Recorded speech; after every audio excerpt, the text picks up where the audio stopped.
नमस्कार मित्रांनो, आपल्या स्टडी पॉईंट या यूट्यूब चॅनलवर तुमचं मनपूर्वक स्वागत. मित्रांनो, इयत्ता 6वी ते 10वी या वर्गामध्ये शिकणाऱ्या विद्यार्थ्यांसाठी आपण त्यांच्या पाठ्यपुस्तकातील स्वाध्याय व इतर महत्त्वाचे प्रश्न अभ्यासणार आहोत. यामध्ये महत्त्वाचे प्रश्न आणि त्यांची उत्तरं अगदी सोप्या भाषेत दिली जाणार आहेत. त्या प्रश्न उत्तरांचा उपयोग तुम्हाला त्या विषयाचं आकलन होण्यासाठी निश्चितपणे होणार आहे. मित्रांनो, तुम्ही जर आमच्या या चॅनलवर नवीन असाल तर चॅनलला सबस्क्राईब करा आणि बेल आयकनचं बटन देखील प्रेस करा, जेणेकरून आमच्या लेटेस्ट व्हिडिओजच्या नोटिफिकेशन्स तुम्हाला मिळत राहतील. मित्रांनो, इयत्ता 10वीच्या इतिहास व राज्यशास्त्र या पाठ्यपुस्तकातील पहिलं प्रकरण इतिहास लेखन पाश्चात्य परंपरा या पाठावरील स्वाध्याय व काही महत्त्वाचे प्रश्न आपण या व्हिडिओमध्ये अभ्यासणार आहोत. प्रश्न: दिलेल्या पर्यायांपैकी योग्य पर्याय निवडून लिहा. इतिहास संशोधनास सहाय्यभूत होणाऱ्या विविध ज्ञानशाखा व संस्था आहेत. इतिहास संशोधनामध्ये प्रायोगिक पद्धती, प्रत्यक्ष निरीक्षण यांचा अवलंब करणं शक्य नसतं. आर्किओलॉजी ऑफ नॉलेज हा ग्रंथ मायकेल फुको याने लिहिला. आधुनिक इतिहास लेखनाचा जनक वॉल्टियर यास म्हणता येईल. ॲनल्स प्रणाली सुरू करण्याचे आणि तिचा विकास करण्याचे श्रेय फ्रेंच इतिहासकारांना दिले जाते. इसवी सन 1737मध्ये जर्मनीमधील गॉटिंगेन विद्यापीठाची स्थापना झाली. इतिहासाची मांडणी करताना इतिहासकार भूतकाळातल्या काही घटनांची निवड करतो. हे त्याला वाचकांपर्यंत काय पोहोचवायचं आहे यावर अवलंबून असतं. पुढीलपैकी प्रत्येक गटातील चुकीची जोडी ओळखून लिहा. George William Frederick Hegel, reason in history. Leopold von Ranke, the theory and practice of history. Herodotus, the histories. आणि Karl Marx, discourse on the method. आणि यावरील चारही जोड्यांपैकी चुकीची जोडी आहे Karl Marx, discourse on the method. बरोबर जोडी Karl Marx, Das Kapital. Karl Marx यांनी दास कॅपिटल हा ग्रंथ लिहिला. हेरोडोटस ग्रीक इतिहासकार, वॉल्टियर फ्रेंच इतिहासकार, हेगेल जर्मन तत्त्वज्ञ, मायकेल फुको जर्मन इतिहासकार. यामधील चुकीची जोडी आहे मायकेल फुको जर्मन इतिहासकार आणि बरोबर जोडी मायकेल फुको फ्रेंच इतिहासकार. मायकेल फुको हा फ्रेंच इतिहासकार होता. Rene Descartes, discourse on the method. George William Frederick Hegel, reason in history. Karl Marx, Das Kapital. Leopold von Ranke, archaeology of knowledge. यावरील चार जोड्यांपैकी चुकीची जोडी आहे Leopold von Ranke, archaeological of knowledge. आणि बरोबर जोडी Leopold von Ranke, the secret of world history. Gottingen विद्यापीठ, जर्मनी. हेगेल प्रतिसिद्धांत. सिमो द बोव्हा, स्त्रीवादी. ॲनल्स प्रणाली, जर्मनी. चुकीची जोडी ॲनल्स प्रणाली, जर्मनी. आणि बरोबर जोडी ॲनल्स प्रणाली, फ्रान्स. चुकीची जोडी ओळखा. Michael Foucault, archaeology of knowledge. Karl Marx, Das Kapital. Leopold von Ranke, the theory and practice of history. आणि Voltaire, discourse on the method. चुकीची जोडी Voltaire, discourse on the method. बरोबर जोडी वॉल्टियर, आधुनिक इतिहास लेखनाचा जनक. प्रश्न दुसरा: पुढील संकल्पना स्पष्ट करा. द्वंद्ववाद. उत्तर: जॉर्ज विल्यम फ्रेडरिक हेगेल या जर्मन तत्त्वज्ञाने द्वंद्ववाद म्हणजेच डायलेक्टिक्स हा विचार स्पष्ट केला. त्याच्या मते कोणत्याही घटनेचा अर्थ लावण्यासाठी तिची वर्गवारी दोन विरोधी प्रकारात करावी लागते.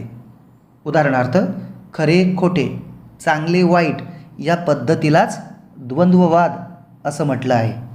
त्या दोन्ही सिद्धांताच्या तर्काधिष्ठित उहापोहानंतर त्या दोहोंचे सार ज्यात सामावलेले आहे अशा सिद्धांताची समन्वयात्मक मांडणी केली जाते. पुढील प्रश्न: पुढील संकल्पना स्पष्ट करा.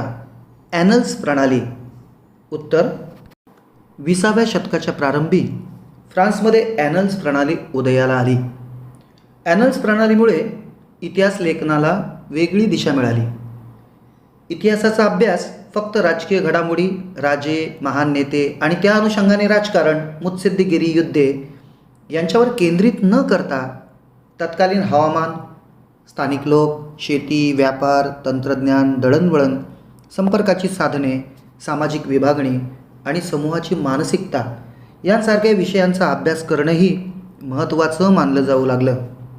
ॲनल्स प्रणाली सुरू करण्याचे व तिचा विकास करण्याचे श्रेय फ्रेंच इतिहासकारांना दिले जाते. प्रश्न 3. पुढील विधाने सकारण स्पष्ट करा.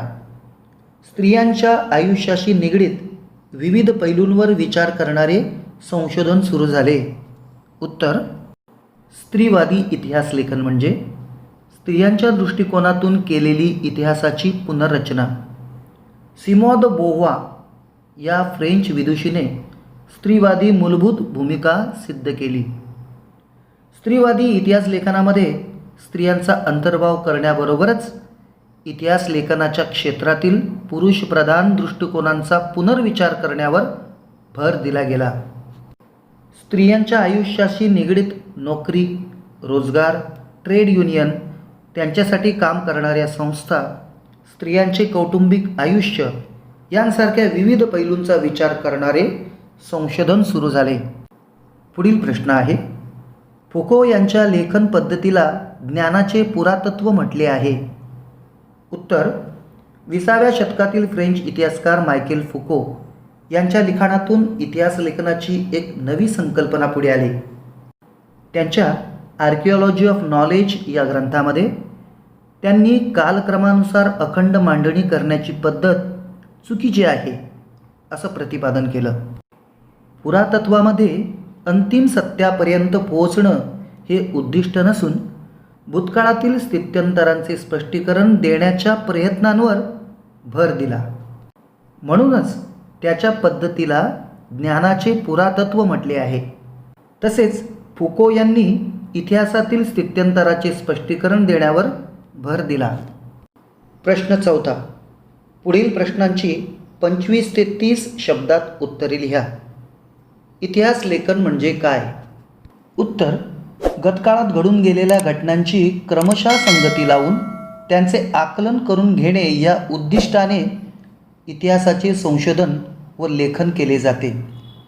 ऐतिहासिक माहितीचे संकलन, ऐतिहासिक बदलांना कारणीभूत असणाऱ्या प्रक्रियांचे स्वरूप अधोरेखित करणे व त्यांचे तौलनिक विश्लेषण करणे, विशिष्ट ऐतिहासिक घटनांच्या उपलब्ध माहितीचे स्थल कालात्मक संदर्भ तसेच ऐतिहासिक अभ्यास पद्धतीच्या विविध संकल्पनात्मक चौकटींचे आकलन करून घेणे आणि ऐतिहासिक प्रश्नांची योग्य मांडणी करणे म्हणजेच इतिहास लेखन होय. पुढचा प्रश्न: रेने देकार्त यांनी इतिहास लेखनात कोणत्या मताचा आग्रह धरला? उत्तर: इतिहास लेखनासाठी वापरल्या जाणाऱ्या ऐतिहासिक साधनांची, विशेषतः कागदपत्रांची विश्वासार्हता तपासून घेणे आवश्यक आहे असं मत आग्रहाने मांडले जात होते. त्यामध्ये रेने देकार्त हा फ्रेंच तत्त्वज्ञ अग्रभागी होता. त्याने लिहिलेल्या डिस्कोर्स ऑन द मेथड या ग्रंथातील एक नियम शास्त्रशुद्ध संशोधनाच्या दृष्टीने फारच महत्त्वाचा मानला जातो. एखादी गोष्ट सत्य आहे असं निसंशयरित्या प्रस्थापित होत नाही तोपर्यंत तिचा स्वीकार कदापि करू नये, हा तो नियम होय. पुढील प्रश्न आहे: व्हॉल्टियर यांना आधुनिक इतिहास लेखनाचे जनक असे का म्हटले जाते? उत्तर: व्हॉल्टियर या फ्रेंच तत्त्वज्ञाने इतिहास लेखनासाठी केवळ वस्तुनिष्ठ सत्य आणि घटनांचा कालक्रम एवढ्यावरच लक्ष केंद्रित न करता तत्कालीन समाजाच्या परंपरा, व्यापार, आर्थिक व्यवस्था, शेती इत्यादी गोष्टींचा विचार करणं आवश्यक आहे हा विचार मांडला. त्यामुळे इतिहासाची मांडणी करताना मानवी जीवनाचा सर्वांगीण विचार व्हायला हवा हा विचार पुढे आला. त्या दृष्टीने व्हॉल्टियर आधुनिक इतिहास लेखनाचा जनक होता असं म्हणता येईल. प्रश्न क्रमांक 5. पुढील संकल्पनाचित्र पूर्ण करा. युरोपातील महत्त्वाचे विचारवंत Voltaire, Karl Marx, Rene Descartes, George William, Frederick Hegel. प्रश्न 6. पुढील प्रश्नांची सविस्तर उत्तरे लिहा. कार्ल मार्क्स यांचा वर्ग सिद्धांत स्पष्ट करा. उत्तर: इतिहास अमूर्त कल्पनांचा नसून जिवंत माणसांचा असतो. माणसामाणसामधील नातेसंबंध त्यांच्या मूलभूत गरजा भागवण्यासाठी उपलब्ध असणाऱ्या उत्पादनांच्या साधनांवर व मालकीवर अवलंबून असतात. समाजातील वेगवेगळ्या घटकांना ही साधनं समप्रमाणात उपलब्ध होत नाहीत. त्यातून समाजाची वर्गवार आधारित विषम विभागणी होऊन वर्गसंघर्ष निर्माण होतो. मानवी इतिहास अशा वर्गसंघर्षाचा इतिहास असून ज्या वर्गाच्या ताब्यात उत्पादन साधने असतात तो वर्ग इतरांचे शोषण करतो, अशी मांडणी कार्ल मार्क्स यांनी केली. आधुनिक इतिहास लेखन पद्धतीची 4 वैशिष्ट्ये कोणती? उत्तर: आधुनिक इतिहास लेखनाच्या पद्धतीची 4 वैशिष्ट्ये पुढील प्रमाणे सांगितली जातात. क्रमांक 1. ही पद्धती शास्त्रशुद्ध आहे. तिची सुरुवात योग्य प्रश्नांची मांडणी करण्यापासून होते. क्रमांक 2. हे प्रश्न मानव केंद्रित असतात, म्हणजेच ते भूतकाळातील विविध मानवी समाजाच्या सदस्यांनी विशिष्ट कालावधीत केलेल्या कृतीसंबंधी असतात. इतिहासात त्या कृतींचा संबंध दैवी घटना किंवा देवदेवतांच्या कथा कहाण्यांशी जोडण्याचा प्रयत्न केला जात नाही. 3रं वैशिष्ट्य: या प्रश्नांच्या इतिहासातील उत्तरांना विश्वासार्ह पुराव्यांचा आधार असतो. त्यामुळे इतिहासाची मांडणी तर्कसुसंगत असते. आणि 4थं वैशिष्ट्य: मानवजातीने भूतकाळात केलेल्या कृतींच्या आधारे मानवजातीच्या वाटचालींचा वेध इतिहासात घेतला जातो. पुढचा प्रश्न आहे, स्त्रीवादी इतिहास लेखन म्हणजे काय? उत्तर: स्त्रीवादी इतिहास लेखन म्हणजे स्त्रियांच्या दृष्टिकोनातून केलेली इतिहासाची पुनर्रचना. सिमॉन दे बोव्वार या फ्रेंच विदुषीने स्त्रीवादाची मूलभूत भूमिका मांडली. स्त्रीवादी इतिहास लेखनामध्ये स्त्रियांचा अंतर्भाव करण्याबरोबर इतिहास लेखनाच्या क्षेत्रातील पुरुषप्रधान दृष्टिकोनांचा पुनर्विचार करण्यावर भर दिला गेला. स्त्रियांच्या आयुष्याशी निगडीत नोकरी, रोजगार, ट्रेड युनियन, त्यांच्यासाठी काम करणाऱ्या संस्था, स्त्रियांचे कौटुंबिक आयुष्य यांसारख्या विविध पैलूंचा सविस्तर विचार करणारे संशोधन सुरू झाले. आणि स्वाध्यायातील शेवटचा प्रश्न, लिओपोल्ड वॉन रांके यांचा इतिहासविषयक दृष्टिकोन स्पष्ट करा. उत्तर: 19व्या शतकातील इतिहास लेखनाच्या पद्धतीवर प्रामुख्याने बर्लिन विद्यापीठातील लिओपोल्ड वॉन रांके यांच्या विचारांचा प्रभाव होता. त्याने इतिहास संशोधनाची चिकित्सक पद्धती कशी असावी ते सांगितले. मूळ दस्तऐवजांच्या आधारे प्राप्त झालेली माहिती ही सर्वाधिक महत्त्वाची आहे यावर त्याने भर दिला. तसेच ऐतिहासिक घटनांशी संबंधित असलेल्या सर्व प्रकारची कागदपत्रे आणि दस्तऐवज यांचा कसून शोध घेणे अत्यंत महत्त्वाचे असल्याचे त्याने सांगितले. अशा पद्धतीने ऐतिहासिक सत्यापर्यंत पोहोचता येणं शक्य आहे असा विश्वास त्याने व्यक्त केला. इतिहास लेखनातील काल्पनिकतेवर त्याने टीका केली. त्याने जागतिक इतिहासाच्या मांडणीवर भर दिला. The theory and practice of history आणि the secret of world history या ग्रंथामध्ये त्याच्या विविध लेखांचे संकलन आहे. मित्रांनो, तुम्हाला जर ही व्हिडिओ उपयुक्त वाटली असेल, आवडली असेल तर नक्कीच लाईक करा, कमेंट करा आणि शेअर करा. शेवटपर्यंत व्हिडिओ पाहिल्याबद्दल धन्यवाद.